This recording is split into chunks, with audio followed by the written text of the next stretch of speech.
moment again to be with you in this special announcement segment and broadcast. We have accepted that we are Nigerians and we do not have any other nation. Having been through lots of discussions with individuals and trying to make sure that I understand the state that the average man in Nigeria has found his or herself right now, it became worrisome for me because my people are suffering and they are experiencing different forms of hardship. I thought it wise to go to God in prayers and through lots of research work and study to seek advice from Him, who is an epitome of wisdom. And here is my advice to the system and the president of our dear nation. I want to acknowledge the fact that there is no leader that wants to see his people suffer.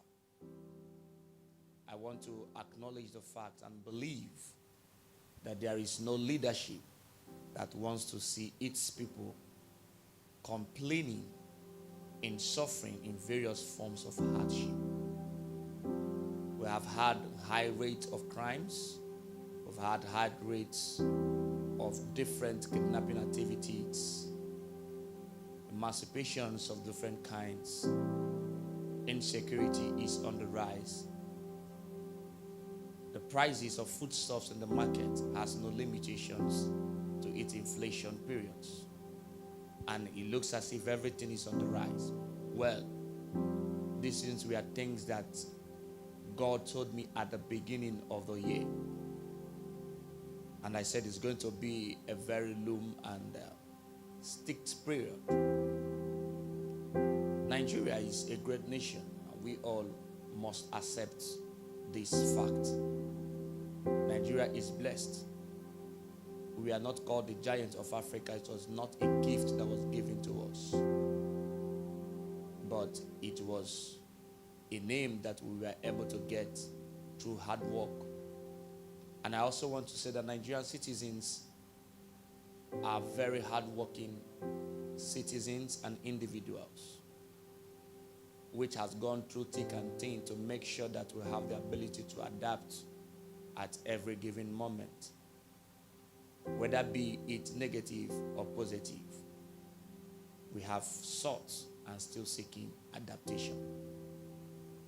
The rate of competition for the survival of the human race in Nigeria is on the high side. But this is my advice to the citizens and the president of our dear nation. Sir, I do not believe that you are void of wisdom, because our president is one person I have been able to follow his track record, and I've been able to discover that he's a man that believes so much in systems and structure. I've even gone forward to say that he believes in the Solomon system of reward. I am not here to praise or to condemn anyone, but this is my advice to the nation of Nigeria. The number one problem that we have today, that we are facing, is insecurity. The number two problem we are facing is a hike, inflation in the foodstuffs of the things that are in the market. The number three problem is access. There is no longer easy access in trade, either inter or intra states or regions here in Nigeria. And these things has contributed to the suffering and the hardship that we are experiencing. Economy does not fall all of a sudden, but accumulation of wrong decision and processes results to a fallen economy. And I want to say that Nigeria did not start experiencing this suffering in this dispensation. It has been on the rise. But I want you to remember that any nation that is ever going to rise must understand that it has three advantages. Number one advantage it has is the availability of land, availability of the air, the airspace, and availability of water.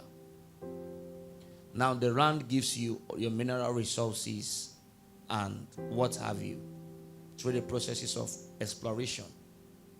The air gives you the time space for easy transportation and then creation of network abilities and other advantages that the aviation gives you. And then the water grants access to survival of everything living. For without water, nothing can survive. Living thing. Now, if we are going to solve this problem, it's a collective responsibility.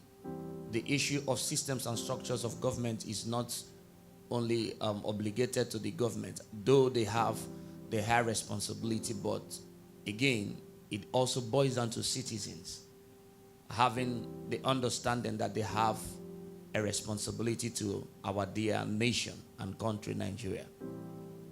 I want you to remind us too that the greatest blessing that God has given the nation called Nigeria is population.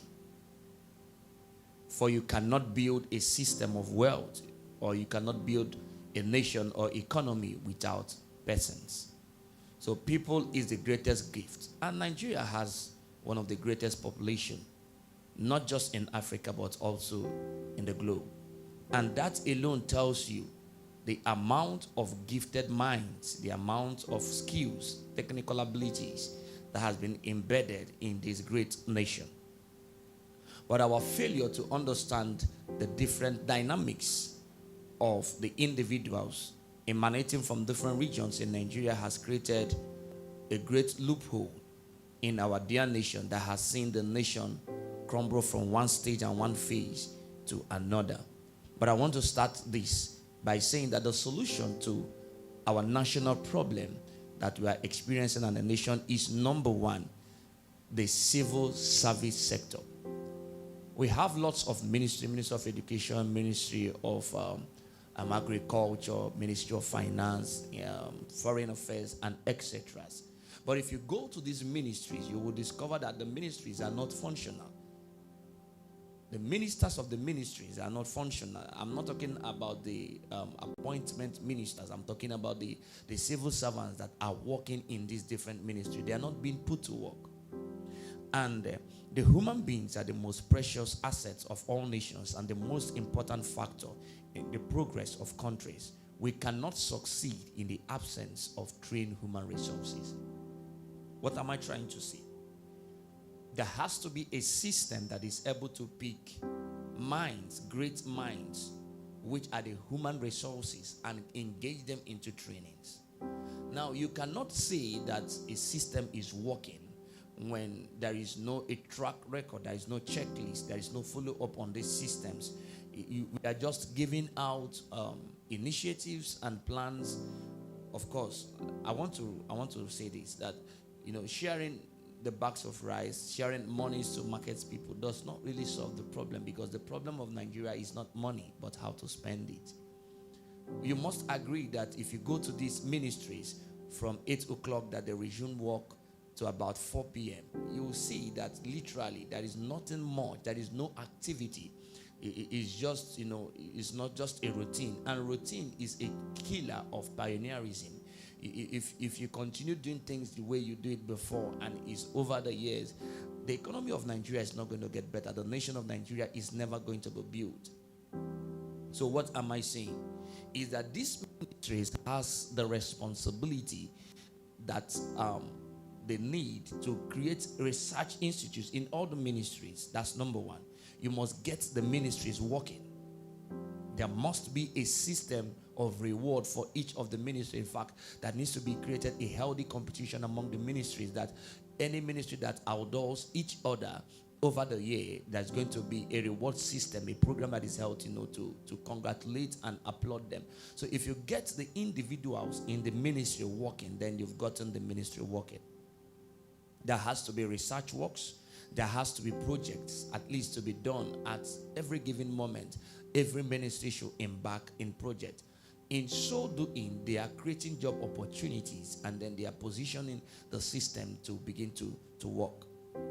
Now, if we do not bring in the ministries to begin to work, automatically there's going to be a huge problem in the nation, because the problem starts in the ministry. Imagine the number of people that are, civil servants, either in federal level, in state level, or even in the local level. Imagine the number of civil servants that we will have today, that their minds are not working. They are just statutory, maybe signing documents, signing receipts, and then doing one errand or the other that does not directly implement or does not give a contribution to the growth of the nation. Imagine the millions of minds that are dormant, that are not active. How can a nation rise if that number, if that ratio, if that percentage of minds in the ministry parastatals are not engaging in the development of the nation? There is no platform where ideas are harnessed, where mindsets are trained. Can you be able to get all the ministers as the head of state, and we ask them today to give us a lecture on their ministries? You will find out that many of the ministers are not ministering in the ministries. What do I mean? That they do not have a thorough background knowledge of what their ministries is all about. And on the long run, you are going to see a displacement of priorities, because they do not know what to do, when to do, how to do it, and where to do it. But if we have these ministers, conducting lectures, conducting seminars, conducting conferences within their ministry, and educating the head of departments and other leaders in and within their ministries, you see that it's going to come up. But because there is no expectation, there is no project, there is no project that are almost impossible projects and hard to deliver projects, that nobody is hands-on in these ministries, and people just go to work because they are expected to go to office, then of course there is a problem. I need to say this. Until the public sectors begin to compete toe to toe with the private sectors on a platform of healthy competition, the nation Nigeria is not going to get better. The private sectors are not our problem. They are just there to help the nation of Nigeria. And if the public sectors can begin to, get into good competition, whatever the private sector can provide, the public sector can provide. Just imagine what our schools will look like, from the nursery schools down to the primary schools, down to the secondary schools, even to the universities, the higher institutions. If you go to majority of the schools today, they are dilapidated. The quality of the teachers, I don't have much to say in that area, but we know what it looks like. That's why you are seeing upsurge of special centers and a lot of means of making sure that people gain their certificates. What are the systems that have been set in place in our dear nation to make sure that the primary schools, the secondary schools, because these are the places where we are supposed to be harnessing the special gifts, special talents, and be able to identify the special techniques and skills for us to be able to manage them, so that these people can become future leaders. But our schools today, they are nowhere to be found.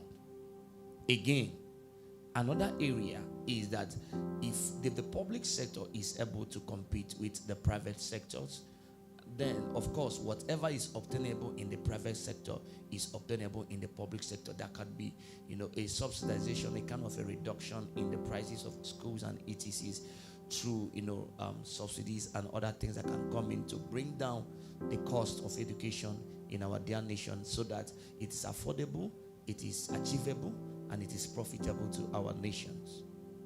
All right.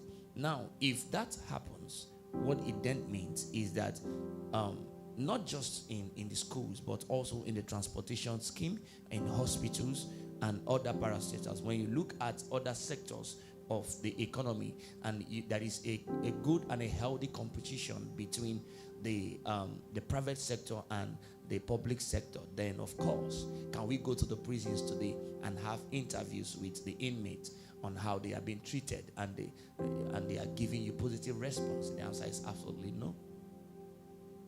So if the public sector can begin to, go hand in hand, go toe to toe in terms of delivery, in terms of services, in terms of the quality of the personnel that are going to meet with against the public sector against the private sector, you'll begin to see that it's going to create a healthy competition, and people are going to be engaged more. Because I can tell you that one of the greatest problems that our nation is having is that individuals has lost trust on the public sectors.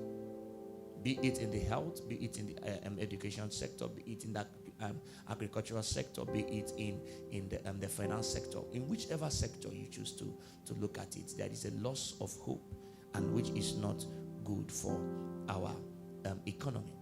Now, another initiative that we could implement to see things getting better, which already, I don't know, probably for political reasons or for any other reasons, our president has been able to initiate the autonomy of the local government sector, that the local government should be able to control their funds, which is very good. Now, I call that initiative Go Back to the Village initiative, where if people's their workplace is about maybe 20 minutes, 15 minutes, or 30 minutes from their villages, they should go back to the village. They should go back to the village. If they go back to the village, you will also discover that there is going to be a decongestion in the city, and the communities will be engaged more. The local government is going to do for us is to create access. Now, for example, if a farmer goes to farm knowing that my products are going to be purchased, and I do not have to have the stress of carrying them to the market, at the site of production, there is a development, because we are in the internet world, and of course, as a nation, as cities, as communities, we should take advantage of it. All I need to do is to take a picture of what my farmland location is through a GPS, and then I upload it. The moment I upload it, is there, and anybody who wants to buy can be able to identify my location and come to me. And these things can be taught to our mothers and even the youths who are going to return back to villages to work. And you are going to see that the moment the cities are depopulated, and then we'll have more individuals living in the village and having a comfortable life and living in the village. Of course, our market systems is such that goes once in every week. So once in every week, a lot of the products are being brought to the market, and then even buyers can even have access to the villages and communities to get a lower price purchase through the farms, and then they do not need to go to the rigorousness. Our mothers and the youths do not need to go to the rigorousness of transportation.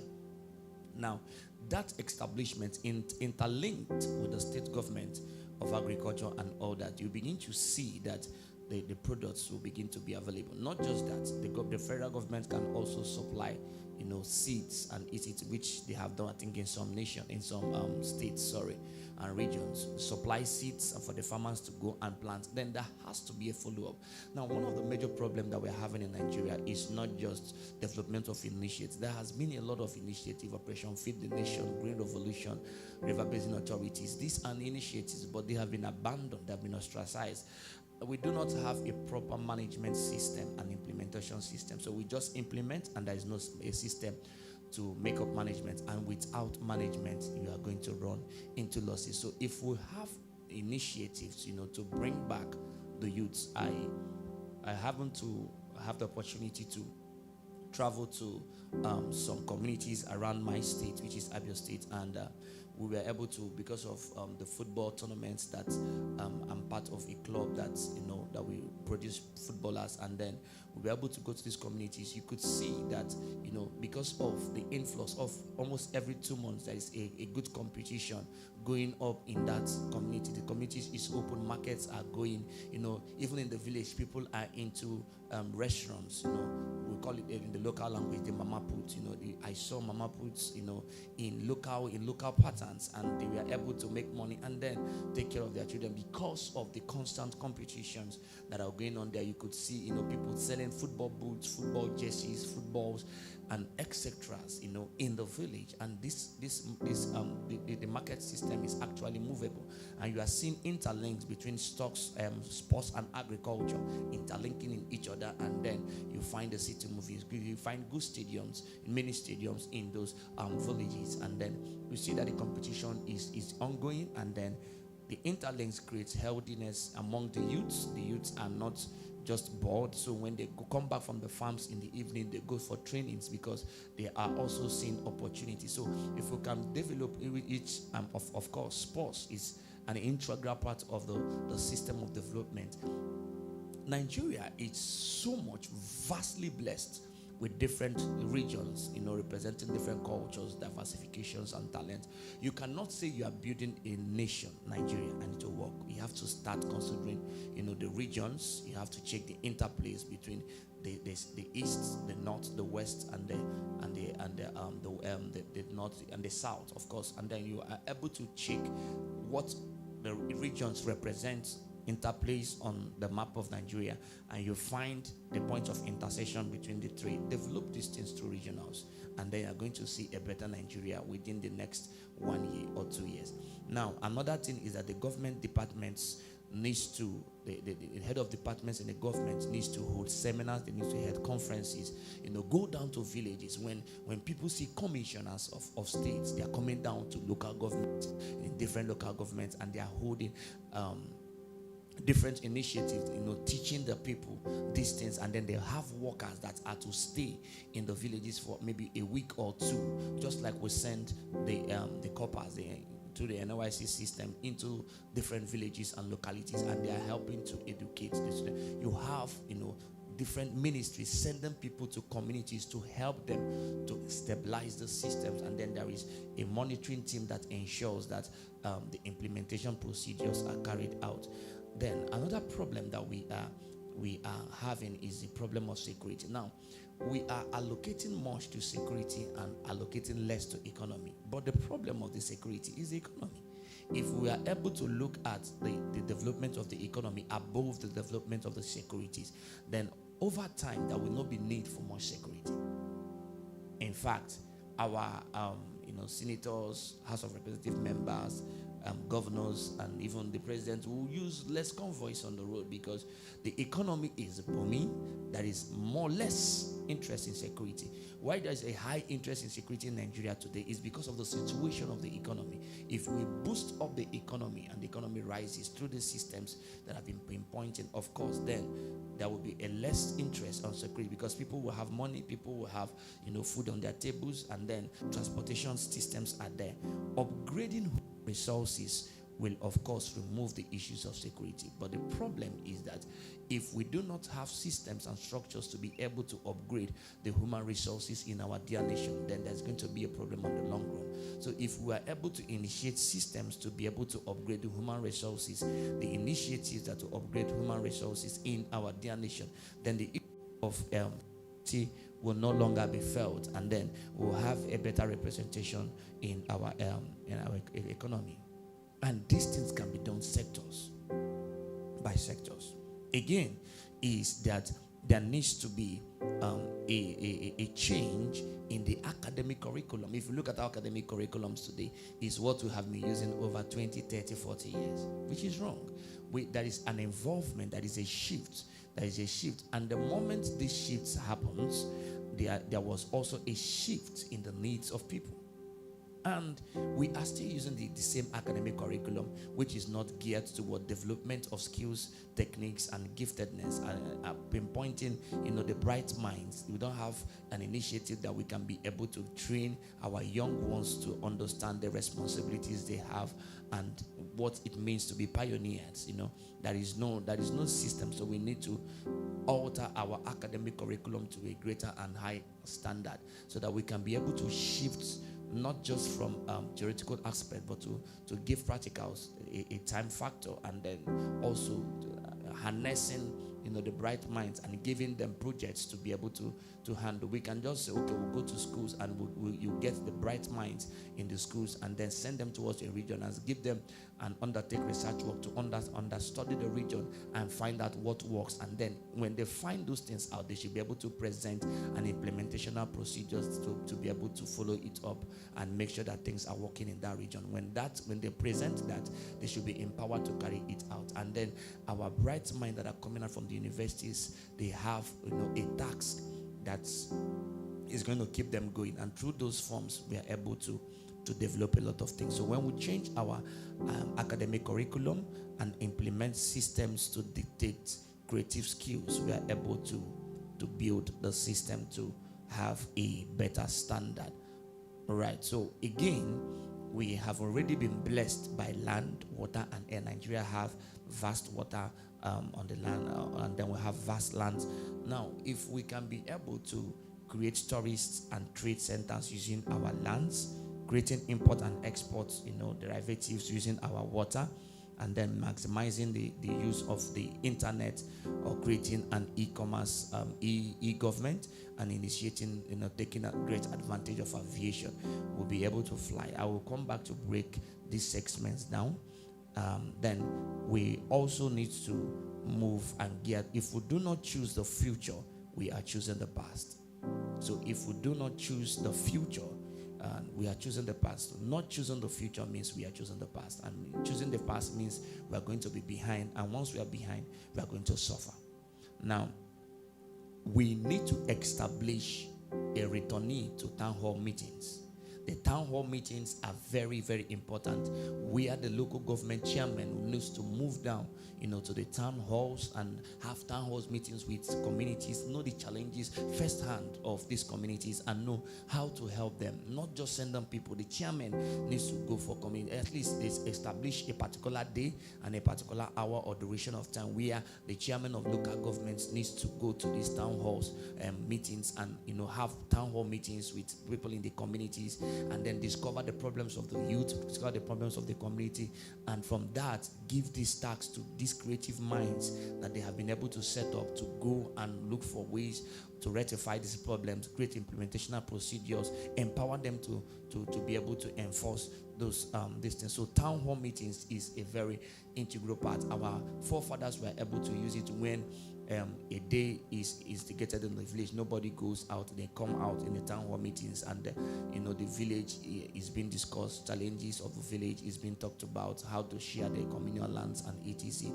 are being discussed. So we cannot throw away the importance of the town hall. If we generate these factors from the local level and then we bring it up to the state level and then it gets to the federal level, you begin to see that the economy will begin to get better because the problems of the people will begin to be solved, and the people will have more voice.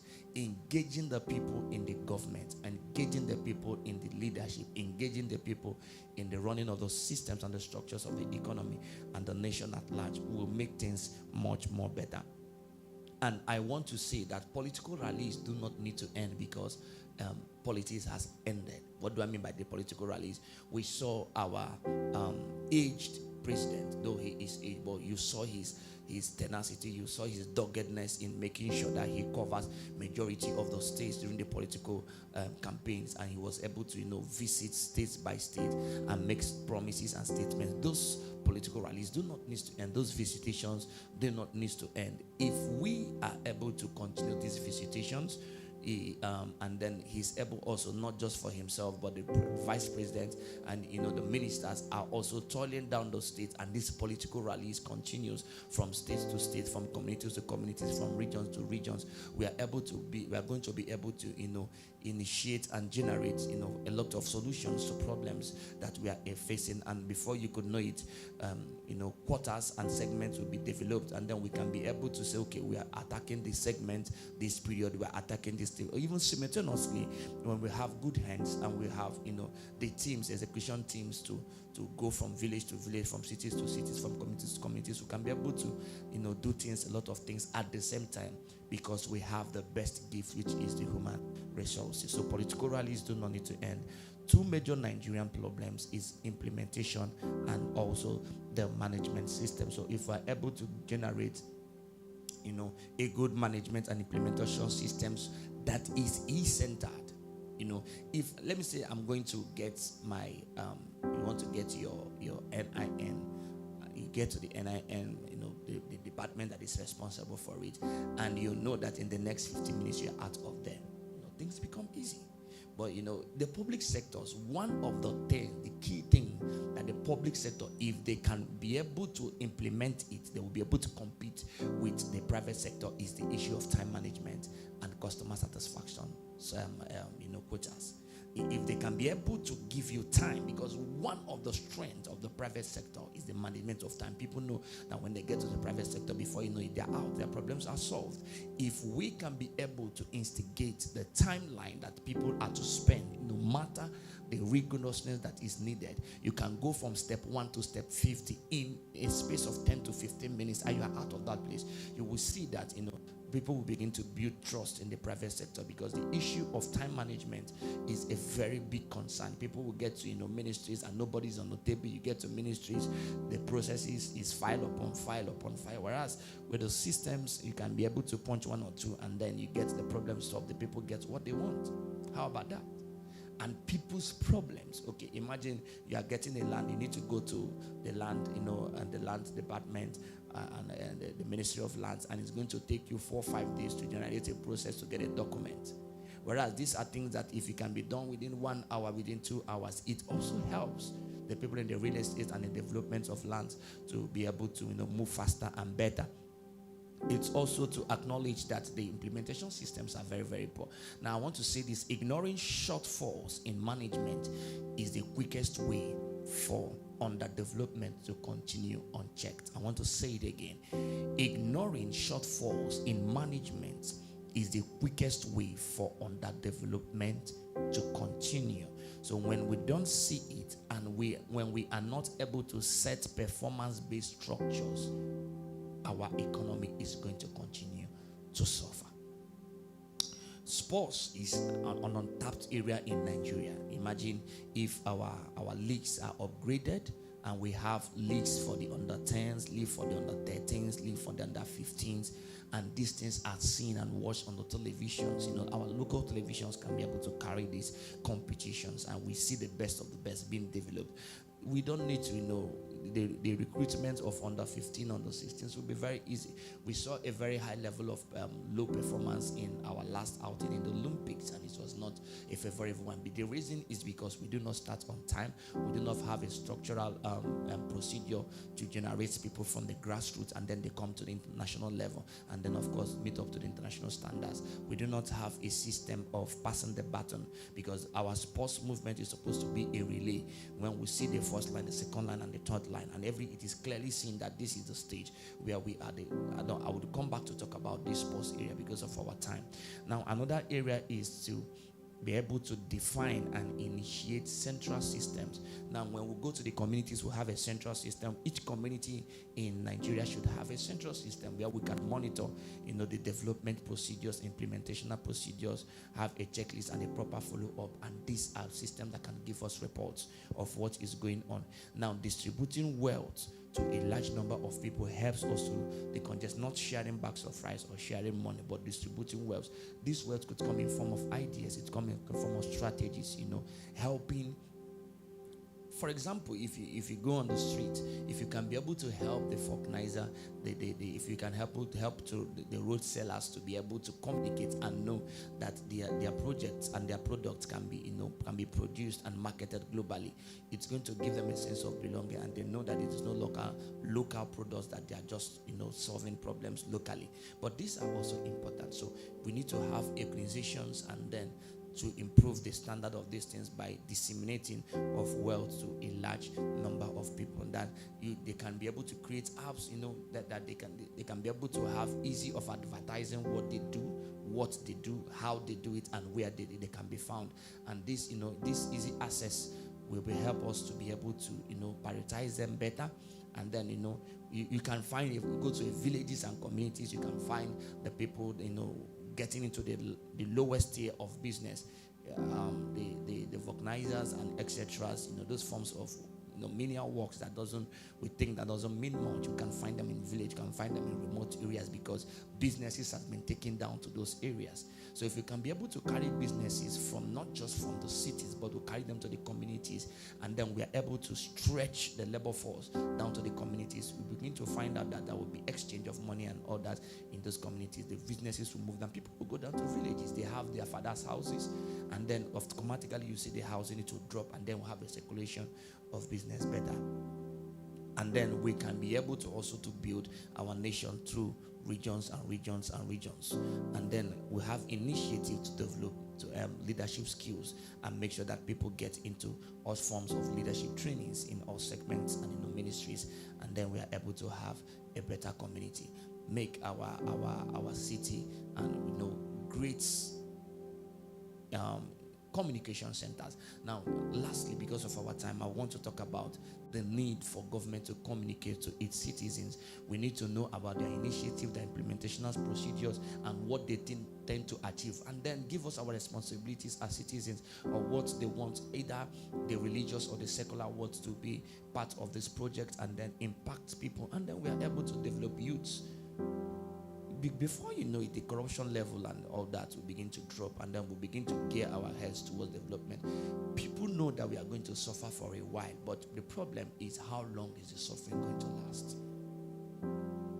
And when those things are done, we'll be proud of our great nation. I want to plead that the government should have better communication centers, and also have means that the citizens can be able to communicate.